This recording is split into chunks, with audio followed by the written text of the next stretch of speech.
Good evening, folks. I didn't know we were on the air. This is Don Oshman, editor-in-chief of HideNet Publications. It's time for the Sunday night review, but it's Monday night. Sorry to be so late, but a lot going on in the United States, not related to hides.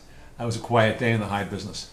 In Europe this past week, Andrea Guolo was at Lineapel in Milan, and he wrote extensive reports and interviews with a number of principals at the fair, and that's all available with a free trial subscription to HideNet. You can see all that in his analysis. Lineapel has come and gone, great expectations, great hopes. When it was all said and done, nothing really changed. As typically happens with fairs, you make a lot of contacts, but you don't make a lot of sales. But there was some good leather business at Lineapel, and people walked away with a positive note. The headlines out of his report this weekend was UK 36 and ups were $1.50, 155 to 160 euro delivered tannery, which is up.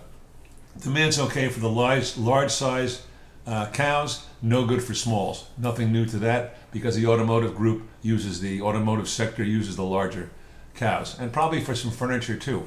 Sheep and lamb are still struggling, however. In South America, David Holtz in Nuevo Hamburgo reports that the best price for a Brazilian TR1 CFR is $1.25. But it's not easy to sell.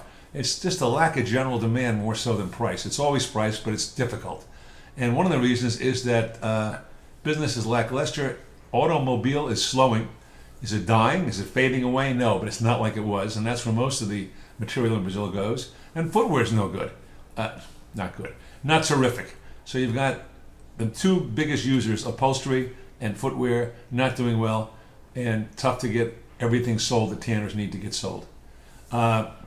The Brazilian packer meat exports are up, so maybe there's some hope that the tanners will have more hides to buy, but the economy is not any better, so domestic consumption of meat, and therefore the domestic consumption that will create more hides, is not being counted on. Still problems down there.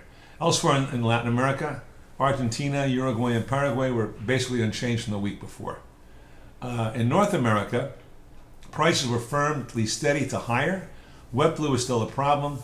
$86 to $89 CNF has been talked about, and that's for seasonal Texas weight, 62, 64, 66 pound equivalents. Texas is steady, about 72 to 74 CNF on seasonal weights on a 64, 66 pound, but they're not selling like the proverbial hotcakes. They're moving them, but not with great volume, not with great demand. It's okay, it's going, but it's nothing terrific. We tell you why we think the market's going to do in the next month or two, and why we think it is, but you got to get a free trial to read it. Hanjin is still going on, making people crazy. There's containers still floating around that can't be unloaded, and that hasn't been resolved yet. And whenever it is resolved, even on a temporary individual basis, it's expensive. The United States Department of Agriculture reached the cattle on feed and said that it's up 1% this month compared to a month ago. And placements are up and marketings are up. So there's going to be more cattle in 2017 than there is in 2016. At least that's the way it looks right now. Exports combined outstanding was down 1%, but combined shipments were up 10%. Combined is raw and wet blue hides. Next, this coming Thursday and Friday in Chicago is the United States Hide, Skin, and Leather Convention, where the bulk of the trade meets, convenes, talks, and goes home thinking, that was interesting. We also talk about market observations in this week's report.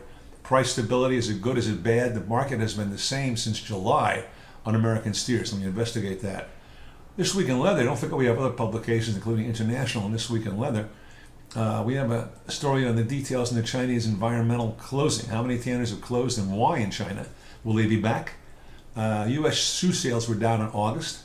And there's a video article and a review on SB Foot, one of the few tanners remaining in America and footwear manufacturers.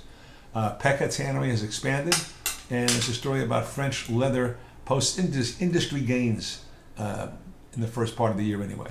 So that's what's going on with, 4 of our publications, and you can watch them all for free, hidenet.com. Thanks for watching. We'll see you next week. Sorry to be late.